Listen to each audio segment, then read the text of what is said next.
মানবতার সূচনাকাল থেকে মানুষ প্রকৃতির সাথে অবিচ্ছেদ্যভাবে যুক্ত। প্রকৃতি আমাদের মধ্যে প্রশান্তি, বিস্ময় ও নম্রতার অনুভূতি দেয়, চিন্তা করার জন্য একটা অনুকূল পরিবেশ তৈরি করে। প্রকৃতি ঈশ্বরের শক্তির প্রকাশ, বা বলা যেতে পারে ঈশ্বরের সৌন্দর্য ও শক্তি প্রকৃতিতে পরিলক্ষিত হয়।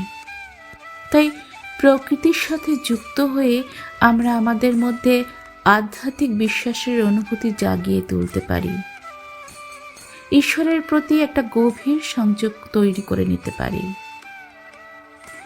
প্রাকৃতিক পরিবেশের মধ্যে দেবত্বের সাথে সংযোগের এক অনন্য ও শান্তিপূর্ণ অভিজ্ঞতার জন্য যাওয়া যেতে পারে শিলিগুড়ি থেকে মাত্র 30 কিলোমিটার দূরে শিব ঠাকুরের আপন দেশ শিবখোলায়।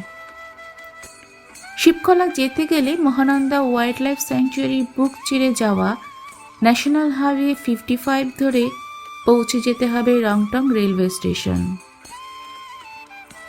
এই রংটং দার্জিলিং মোড় থেকে 23 কিলোমিটার দূরে অবস্থিত এবং এখান থেকে একটা শার্প ইউটার্ন নিয়ে সিপয়ধুরা এবং নুরবং চা বাগানের মধ্য দিয়ে প্রায় 8.6 কিলোমিটার খাড়া চড়াই উতরাই অতিক্রম করলে তবে পৌঁছে যাওয়া যাবে শিবখোলায়।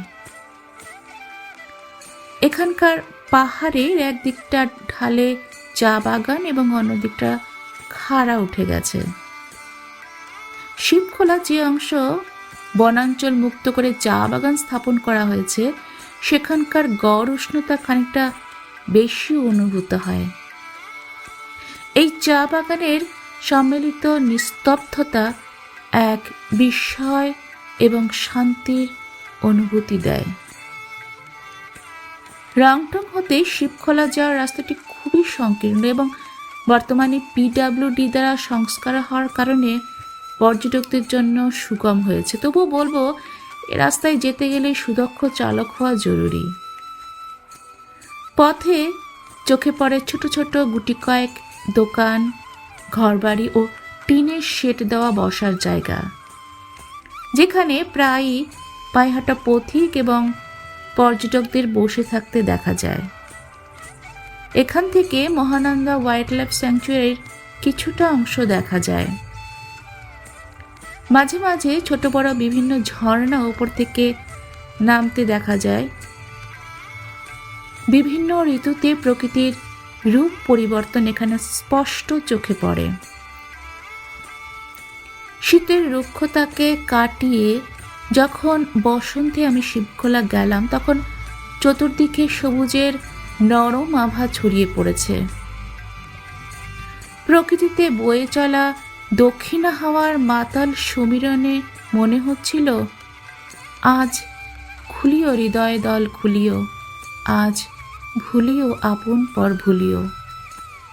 গাছে গাছে নতুন পাতা, ফুলের সমারোহ, আর তার সাথে গাছের আড়ালে লুকিয়ে থাকা বিভিন্ন পাখির কলতান আবেগী মনকে করে তুলেছিল উদাস।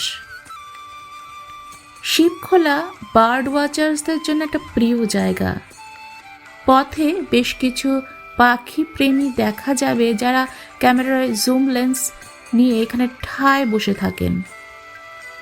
একটু অপেক্ষা করলে এখানে দেখতে পাওয়া যায় বিভিন্ন ধরনের পাখি, যেমন কাঠঠোকরা, ময়ূর, হর্নবিল, মাছরাঙা। 1527 ফুট উচ্চতায় থাকা শিবখোলার অন্যতম আকর্ষণ এখানকার শিব মন্দির এবং প্রকৃতি পর্যবেক্ষণ শিবির। যতই শিবখোলার কাছাকাছি যাওয়া যায়, ততই নদীর গর্জন বাড়তে থাকে। শিবখোলার শিব মন্দিরটি 3টি নদী, মহানদী, চিপলয়খোলা ও শিবখোলার সঙ্গমস্থলে অবস্থিত। এদের মিলিত রূপটি মহানন্দা নাম নিয়ে সমতলে প্রবেশ করেছে। শিবখোলা ঢোকার মুখে রয়েছে শিবের মন্দিরটি। মন্দিরের মূল তোরণ দিয়ে প্রবেশের পর কিছুটা চাতাল রয়েছে এবং তারপরেই মূল মন্দিরের গর্ভগৃহ। স্থানীয়দের বিশ্বাস এখানকার শিবলিঙ্গ স্বয়ম্ভু এবং 200 বছরের প্রাচীন। নেপালি ভাষায় খোলা শব্দের অর্থ নদী, অর্থাৎ শিব মন্দির থেকে এখানকার নাম হয়েছে শিবখোলা। শ্রাবণ মাসে প্রত্যেক সোমবার এই শিব মন্দিরে প্রচুর পুণ্যার্থীর ভিড় হয়। তারা পাশের নদীতে পুণ্যস্নান সেরে দেবাদিদেবের অর্চনারত হন। শিব ছাড়াও এখানে রয়েছে গৌরী, কালী, বুদ্ধ, গণেশের বিগ্রহ। স্থানীয়রা বিশ্বাস করেন যে মন্দির থেকে 1 কিলোমিটার দূরে সবুজ উপত্যকায় অবস্থিত শিবখোলা গ্রামটিকে ভগবান শিব যুগ যুগ ধরে রক্ষা করে আসছেন। প্রকৃতির সান্নিধ্যে থাকা এই মন্দিরটিতে শুধুমাত্র ভারতেরই নয়, পাশের প্রতিবেশী রাষ্ট্র থেকে প্রচুর পুণ্যার্থী এখানে আসেন। এই মন্দিরের পাশ দিয়ে বয়ে চলা নদীর গর্জন ও পরিবেশের সিক্ত শীতল অনুভূতি যে কোনো ব্যক্তিকে আচ্ছন্ন করে তুলতে পারে। ব্যক্তির মনে একটা গভীর প্রশান্তি ও সম্প্রীতির অনুভূতি হয়। এখানে বহির্বিশ্বের উদ্বেগ ম্লান হয়ে যায়। ব্যক্তির মনে আধ্যাত্মিক চিন্তাভাবনার প্রতিফলন হয়। মন্দিরের পাশ দিয়ে বয়ে চলা নদীর পাড়ে নামা যায়। নানাবিধ উপলখণ্ডের উপর দিয়ে বয়ে চলা এই চঞ্চলা সুন্দরীর ধারাপথ অনুসরণ করে অনেকটা দূর যাওয়া যায়। নদীর উচ্ছল ধারার সাথে তীব্র গর্জন এবং বাতাসে প্রশান্তি সময়কে যেন ধীর করে দেয়। দীর্ঘক্ষণ নদীর জলে পা ডুবিয়ে মন্ত্রমুগ্ধের বাঁধনে বসে থাকলেও ক্লান্তির অনুভূতি হয় না। নদীর পিছনে থাকা সুবিস্তৃত পাহাড়, তার উপর জমে থাকা অভিমানী মেঘের দৃশ্যপট ঠিক যেন ছবির মতন দেখায়। শেষে একটাই কথা মনে হয়, আমি সৃষ্টিকে ভালোবাসি কারণ তা স্রষ্টার সৃষ্টি। আমি প্রকৃতির মাঝে হারাই কারণ তা স্রষ্টার দৃষ্টি।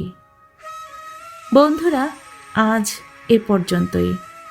সুস্থ থাকবেন, ভালো থাকবেন। দেখা হবে নেক্সট ভিডিওতে। ধন্যবাদ।